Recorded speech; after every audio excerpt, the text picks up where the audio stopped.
Hi guys, I am gonna have lunch today, and I just thought maybe it might be kind of nice to just sit down and have lunch with you guys. You know, kind of like if we were sitting down as friends having a chat over lunch. So I just thought I would give that a try. I do apologize if I talk and eat. If you don't like that sort of thing, you might not like this vlog, because I just think it would be really awkward to just sit here and eat in silence. But today I'm having apples and peanut butter because I've been sick and I've been working from home all week. But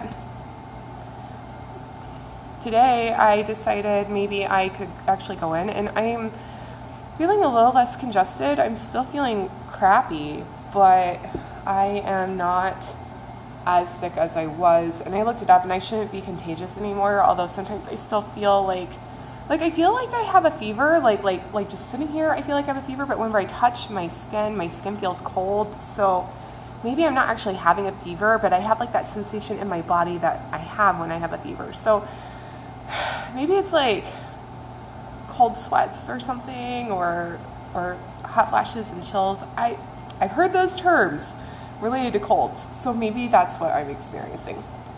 Anyway, because I've been sick, I am a little airheaded right now, and I made myself a lunch, and I forgot that lunch. It is sitting on my bed, going bad right now as we speak, so good job, Carrie. That's a classic Carrie moment.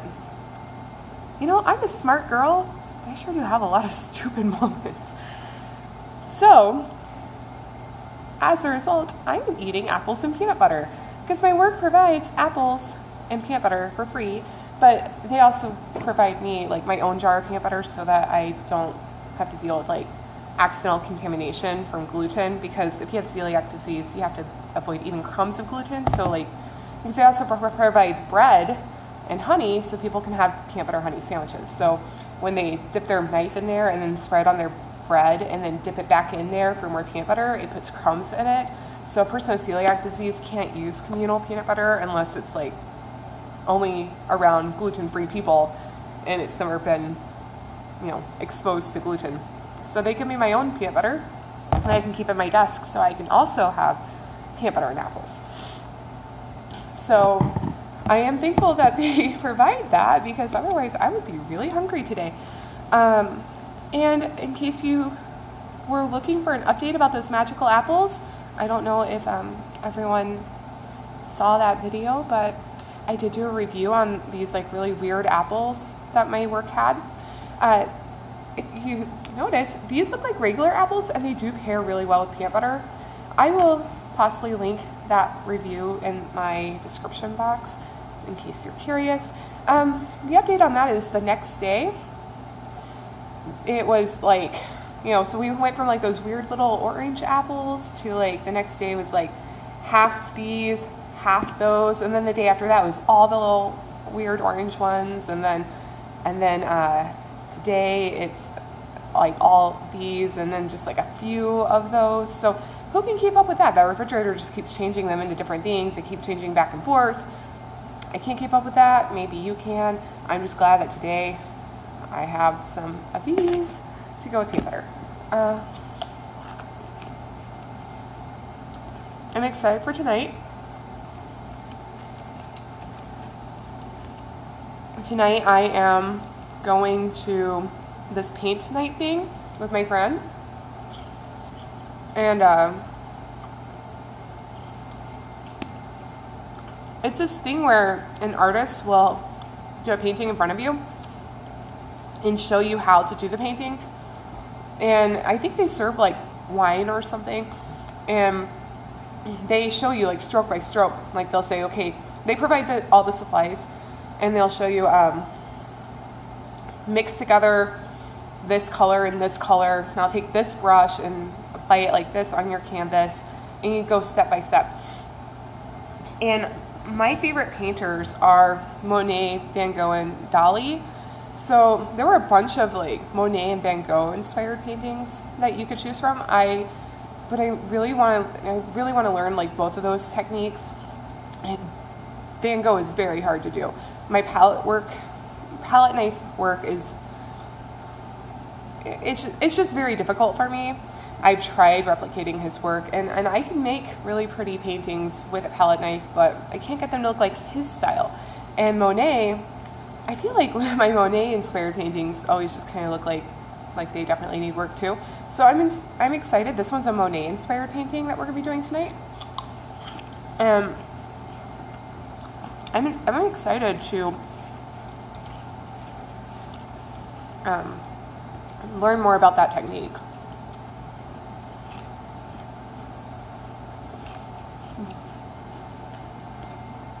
And I'm really excited. It's going to be a lot of fun. And I really like hanging out with this girl. She's the one that went with me for the vegan gluten-free donuts. And she's very pretty, if you remember that video. She's very, very pretty. And it's very nice of her to invite me to do stuff like this.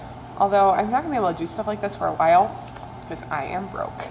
That's why I couldn't order lunch to be brought to me. I am taking advantage of all the free lunch. Because normally the tickets are like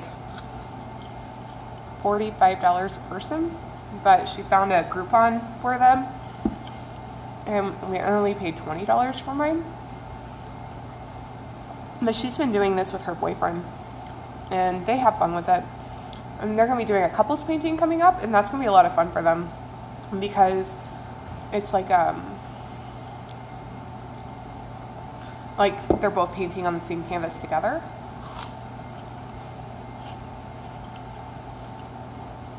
That's gonna be a lot of fun for her, and she seems to really enjoy it. I feel like she's, the paintings she's done from these, they all look really good, and she said that everyone's painting ends up looking different, and that's to be expected, and that it's just a lot of fun. It lasts a couple hours.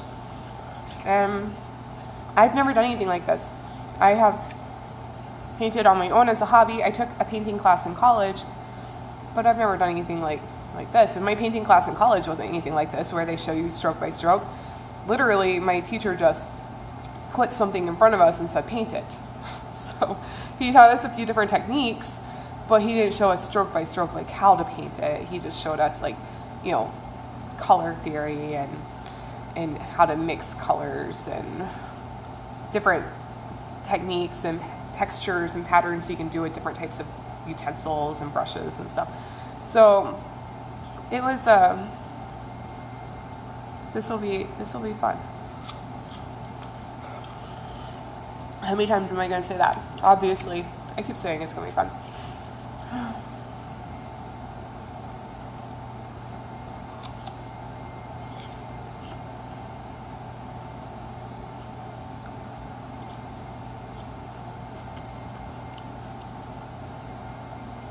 Sorry, I need to get some bites in here because this really is my lunch. And I'm not going to be home for a really long time because this painting thing is going to last until like 8:30 p.m.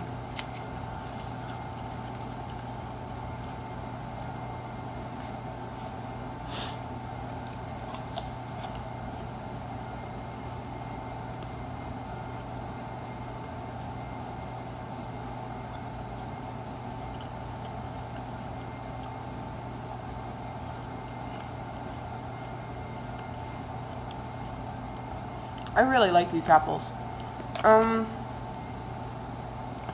think these are actually honeycrisp. For a long time, they were only getting honeycrisp, but honeycrisp apples have such a short growing season that they started getting Fuji apples. But then recently, I started seeing honeycrisp apples in there again. These are either Fuji or honeycrisp, but I think they had a sticker that said honeycrisp. Honeycrisp apples are really good. They're very expensive though, and I can tell you why. And I found this very interesting. So, they are not a species. They are a hybrid.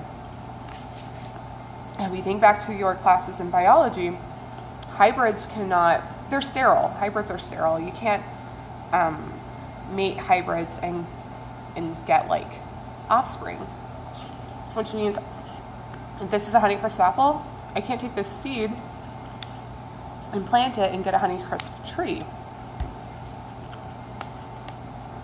It is created by combining different species together to come up with this plant. And that means every single time that they need to make another honeycrisp apple tree, they have to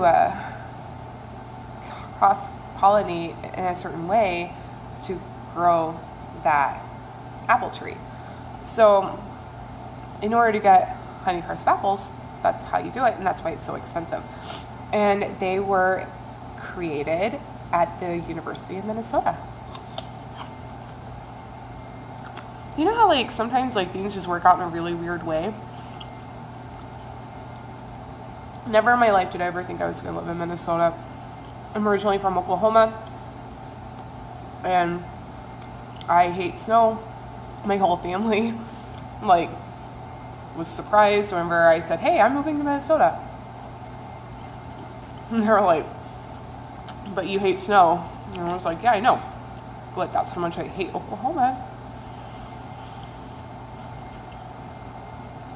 And they said,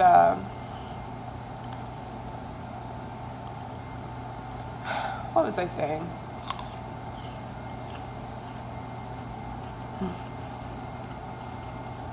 I'm getting distracted by eating and watching the time and talking, sorry. So, first time I ever had honeycrisp apples was whenever I lived in Seattle, Washington. And I was living there with my wife. She's now my ex-wife, but we were together at that time. And that's actually why I moved to Seattle. And we went to this, it was called Green Fresh. It was this grocery store in Renton. That was like a, kind of more of like a local version type of Whole Foods. It wasn't Whole Foods. It was like locally owned. But they did all the same stuff that Whole Foods does, you know, like with like the food that you can get from like the deli and stuff like that. And they had samples of honeycrisp apples out. And before this, like when they offered it to me, I was like, oh, that's okay. I'm not really an apple fan because I really freaking hate those red and delicious apples. I like to call them red and undelicious apples because they are not good. They have a horrible flavor and their texture is really gritty, like kitty litter. They are kitty litter apples. I don't like them. And he was like, well, give these a try.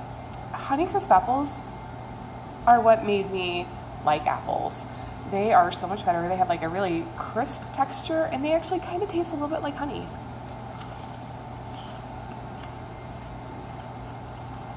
They're so good. And at that time,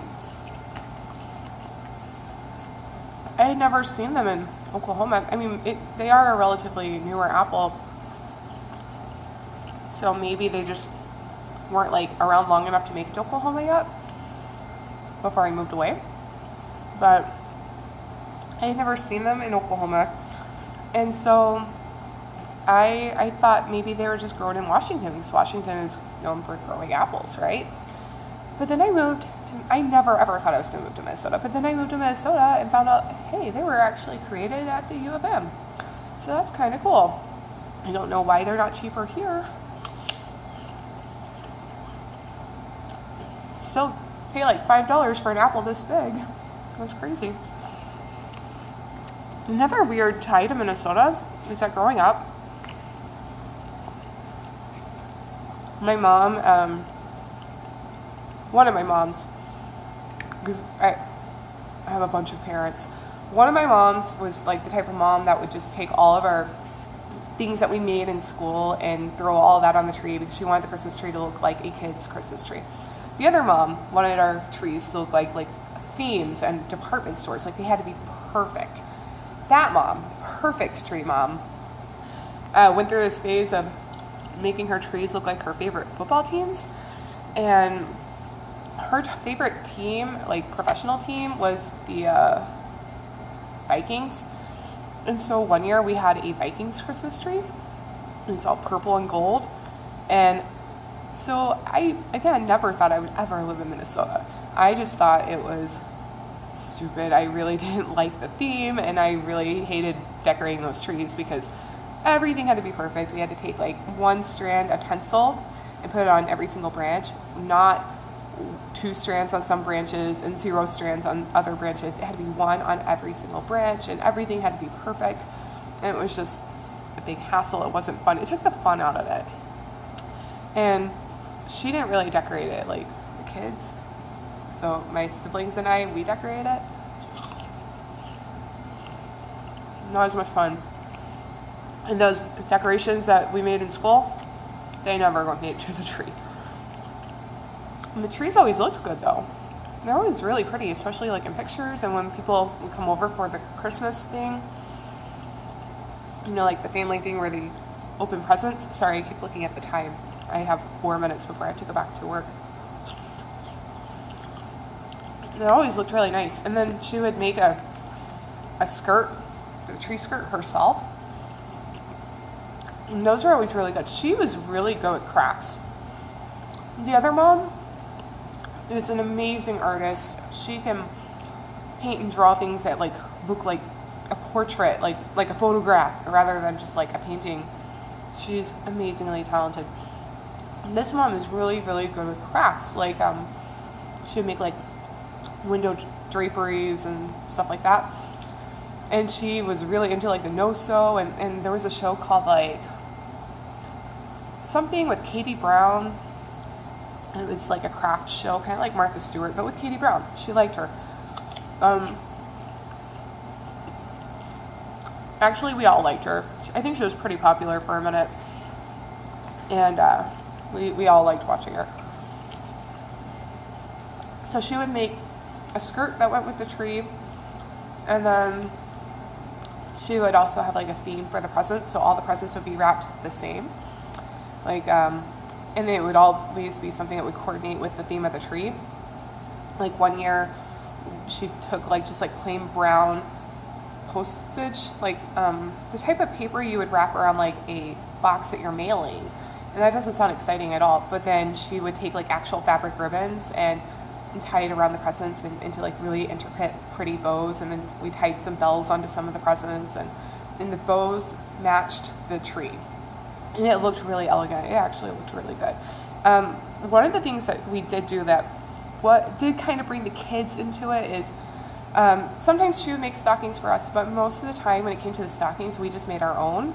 She would bring us the supplies. It was really fun. She would bring us the supplies and we would make our own. So like if we made a stocking that looked like, I don't know, a watermelon instead of a foot, then we just went with it. But she did not like micromanage that at all. So that was a lot of fun. Anyway, that's a tangent. Yeah, Minnesota. I live there now. And as I was putting up that stupid Vikings tree, I had no idea I'd ever live here. I have 2 minutes left. I need to finish eating.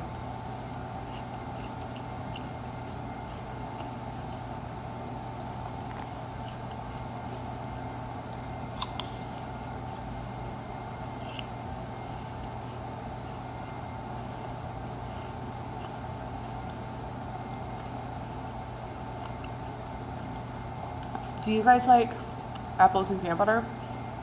I've liked this ever since I was a little kid. I've always loved pretty much anything with peanut butter. I can do apples and peanut butter. I can do celery and peanut butter. I can do carrots and peanut butter.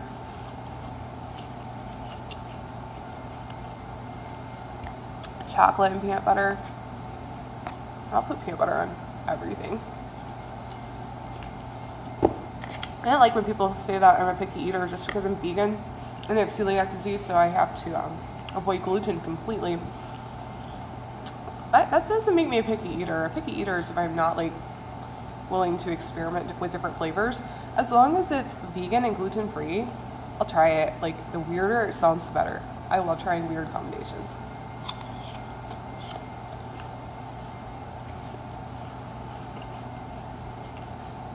Oh, and this was 2 apples. I usually eat just 1 at a time, but this is my lunch.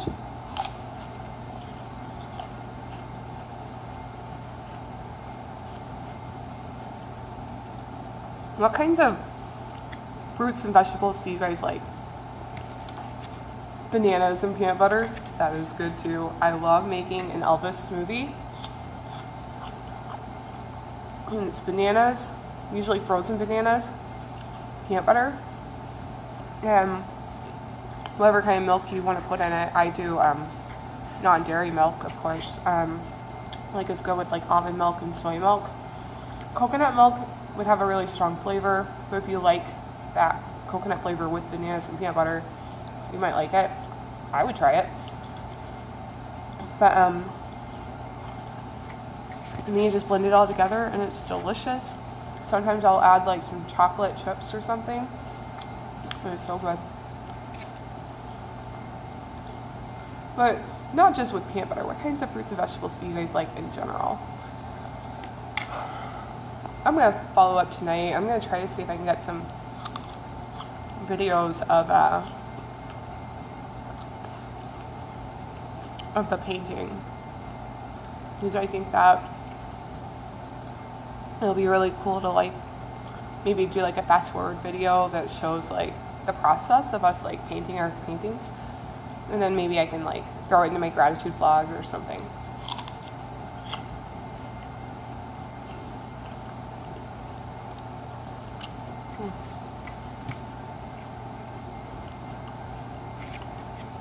I need to hurry. I'm 2 minutes late.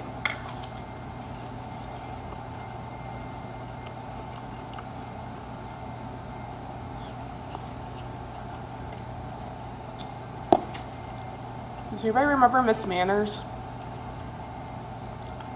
I remember my friend in high school. She was telling me that Miss Manners says not to take a bite any bigger than the tip of your nose. I totally feel that all the time. I eat like a beast. I eat really fast and I eat like really big bites, and I've just always done that.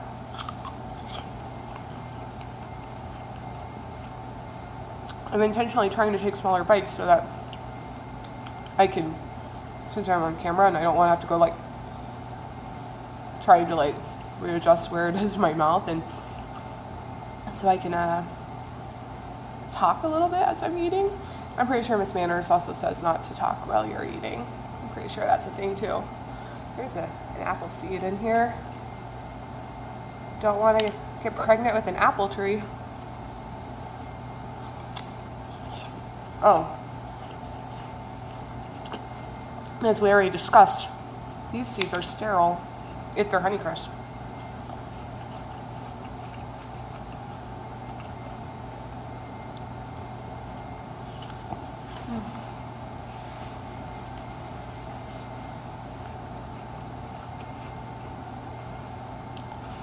Well, thank you for having lunch with me. I can't imagine it's like super entertaining to watch someone eat apples and peanut butter, especially since I spent most of the time talking rather than eating. I don't know. Although, is it interesting to just watch someone eat in silence? I have no idea. But maybe you're eating too as you're watching this. It was like we're having lunch together. That'd be kind of fun, right? As I tell people, and yes, I do like lick my fingers and lick my utensils clean. I'm licking peanut butter off of my spoon. As I tell people, like, I love my phone. All my friends live in there. So I guess this makes sense. All the people who watch and don't comment. I don't get a lot of people watching, and not really a lot of people commenting either. I get more people watching than comment, but you know, you guys are like my friends, kind of, right? Like, you know what's going on with me. I might not know what's going on with you, but you know what's going on with me. I really need to go. It is 5 minutes past the end of my lunch. Hold on, let me see. Can you see that?